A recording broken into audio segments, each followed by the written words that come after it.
151 वर्षांची अखंड परंपरा जोपासत जळगावच्या पिंपराळ्यात श्री पांडुरंगाचा ऐतिहासिक रथोत्सव मोठ्या भक्तिमय वातावरणात पार पडला।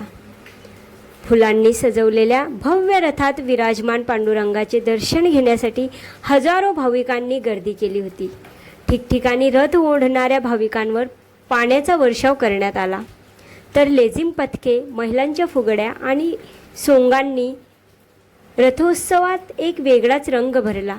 भजन, कीर्तन, ढोल ताशांच्या गजर आणि जय हरी विठ्ठलच्या जयघोषाने संपूर्ण पिंपराळा परिसर भक्तिसरात न्हावून निघाला होता। पहा याचे सुंदर दृश्य।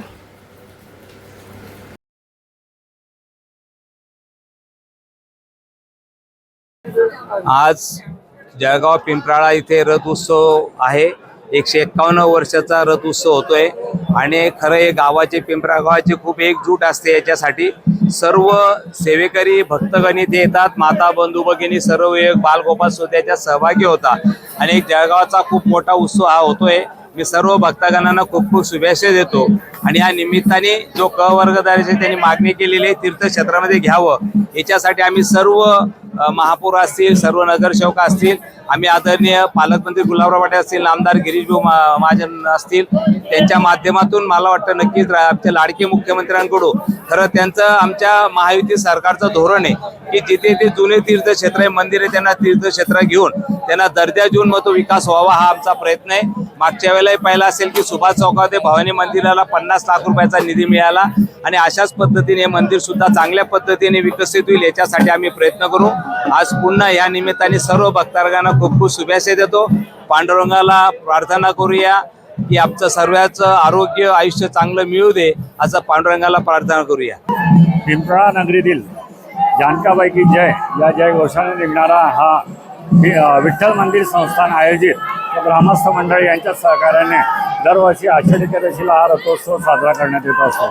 त्या पद्धतीप्रमाणे यावर्षी 151व्या वर्षी हा आषाढी एकादशीचा रथोत्सव, पांडुरंगाचा रथोत्सव आज 12:30 वाजेला पिंपराळा नगरीमध्ये यात्रा उत्सवाला सुरुवात झाली आहे।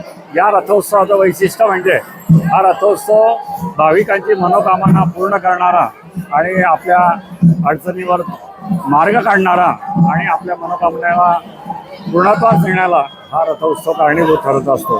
आता या वर्षातच एक कपल आज इथे सत्कार समारंभ करत असताना आलात आणि 18 वर्षानंतर त्यांची मानता होती 18 वर्षापूर्वी, तर आज त्यांना ते मुलगा झाला, तर मुलाला सुद्धा घेऊन आले ते दर्शनासाठी आणि त्यांनी या रथोत्सवाला चांदीचा पाळणा अर्पण केलेला आहे। खरोखर मी या भाविकांना एकच आवाहन करू इच्छितो की आपल्या हा पिंपराळा नगरीतला रथोत्सव एकदम आनंदाने आणि प्रति पंढरपूर म्हणून ओळखली जाणारी आपली ओळख आहेत आणि या रथोत्सवात लाखो भाविक पिंपराळा नगरीमध्येच नाही तर जळगाव जिल्हा असेल, महाराष्ट्र असेल, देशभरातून वेगवेगळ्या ठिकाणी आपले जे पिंपराळा नगरीतील युवक गेलेले असतील, माता भगिनी गेल्या असतील, हे दिवाळी समजून आपल्या आषाढी एकादशीला पिंपराळा नगरीत येत असतात आणि आनंद घेत असतात।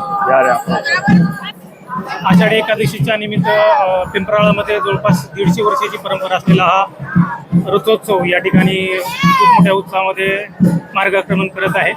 या ठिकाणी पोलीस प्रशासनाने देखील अतिशय चोख बंदोबस्त लावलेला आहे। जवळपास 100 पोलीस बांधव या ठिकाणी बंदोबस्तासाठी सज्ज आहेत। त्याचबरोबर एक आरसीपी लावण्यात आलेली आहे आणि चेन स्नॅचिंग किंवा मोबाईल स्नॅचिंग असतील, पिक पॉकेटिंग सारख्या घटना घडू नयेत यासाठी वेगवेगळ्या टीमसुद्धा तैनात करण्यात आलेल्या आहेत। या ठिकाणी एक कंट्रोल रूमसुद्धा तयार करण्यात आलेली आहे, जेणेकरून वेळोवेळी या उत्सवाबाबत आढावा घेतला जात आहे।